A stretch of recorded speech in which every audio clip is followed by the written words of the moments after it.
Presiden Prabowo Subianto memutuskan untuk menaikkan upah minimum provinsi (UMP) sebesar 6,5% pada tahun depan. Kenaikan itu lebih tinggi dari usul Menteri Ketenagakerjaan Yasir Ly yang hanya 6%.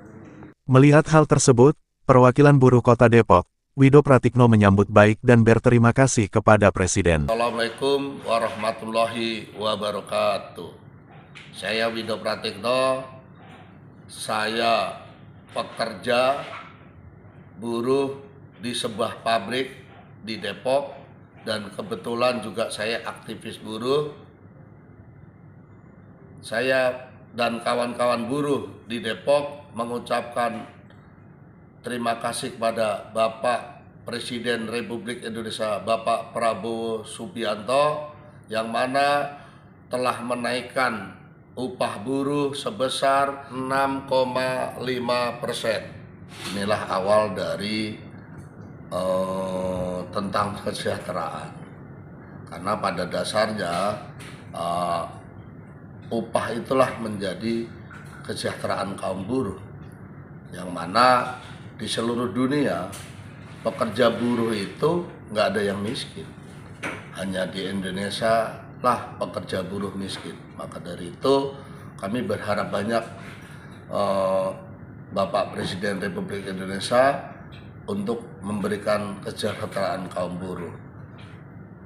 Bapak di dalam diskusi atau sharing terhadap kesejahteraan kaum buruh, Pak Prabowo telah sampaikan ke depan Indonesia tidak bicara lagi tentang UMR atau upah minimum, tetapi tentang bagaimana upah layak yang harus diberikan oleh buruh. Yang kedua, tentang ke depan kami berharap seperti dulu zaman sebelum reformasi, upah buruh itu lebih besar dari upah PNS.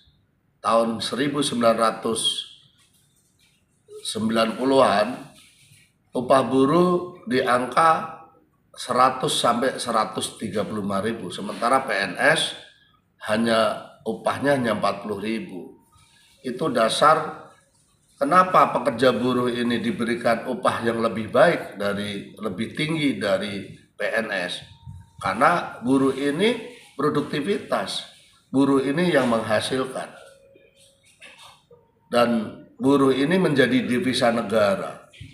Jadi, tetapi hari ini upah buruh ketinggalan jauh terhadap upah-upah PNS, TNI Polri. Ini yang menjadi permasalahan. Kenapa? Mosok sih orang yang bekerja, orang yang produktivitas, yang menghasilkan devisa negara, yang menjadi pajak, dan akhirnya bisa memberikan devisa negara, tetapi hari ini buruhnya itu miskin. Buruh ini tidak sejahtera. Buruhnya ini hari ini banyak hutang, sekolah anak saja harus hutang. Hari ini pekerja buruh banyak kena pinjol, banyak kena rentenir. Ini tragis bangsa Indonesia ini.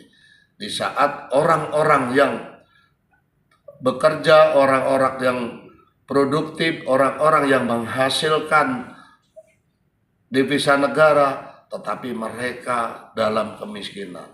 Jadi harapan kita ke depan seluruh rakyat Indonesia diberikan pekerjaan oleh negara. Karena di saat seluruh rakyat Indonesia ini bekerja, maka dari itu devisa negara akan naik. Di saat itu daya beli akan naik. Di saat daya beli akan naik, ekonomi akan tumbuh. Di saat ekonomi tumbuh, maka negara ini akan maju dan sejahtera. Harapan kita, buruh harus diperhatikan. Karena buruh ini penghasil devisa negara. Contohnya, hari ini eh, dana buruh yang ada di BPJS Ketenagakerjaan atau Jam Sostek hampir menyentuh 1.000 triliun. Kenapa dana itu nggak dimanfaatkan untuk bagaimana membuka lapangan pekerjaan? Karena apa? Uang itu kan nanti di saat kami pensiun baru kami ambil. Kami dapat namanya jaminan hari tua atau pensiun. Dana itu bisa dimanfaatkan oleh negara untuk ujung-ujungnya kesejahteraan kaum buruh, pekerja khususnya dan umumnya rakyat Indonesia. Ke depan kami berharap saya sebagai buruh dan saya sebagai rakyat Indonesia berharap besar terhadap Bapak Prabowo Subianto, jadi bisa membangun sebuah yang satu ketahanan pangan, dua ketahanan sandang, yang ketiga ketahanan papan. Apa itu ketahanan pangan? Pangan di Indonesia harus diciptakan di Indonesia sendiri.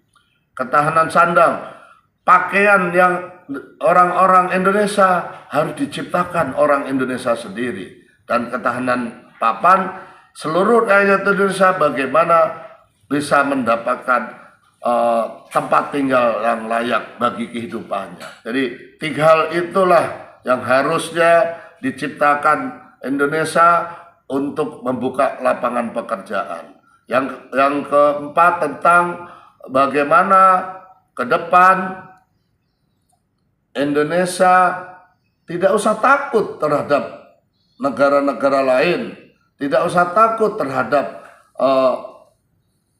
apa yang ketakutan terhadap kita nggak bisa ekspor, kita nggak bisa impor. Padahal Indonesia ini negara besar, banyak pulau dan banyak kota-kota yang mana saling membutuhkan. Itulah kira-kira gagasan saya, Wido Pratikno, yang mana saya ini masih jadi kuli pabrik, saya jadi buruh pabrik, dan kebetulan saya aktivis buruh. Jadi mohon kiranya Bapak Presiden Republik Indonesia bisa mendengarkan suara kami bahwa saya hanya punya cita-cita besar bahwa bangsa ini bangsa yang maju, rakyatnya sejahtera, dan ke depan generasi mendatang bisa menikmati kesejahteraan yang ada. Terima kasih. Wassalamualaikum warahmatullahi wabarakatuh.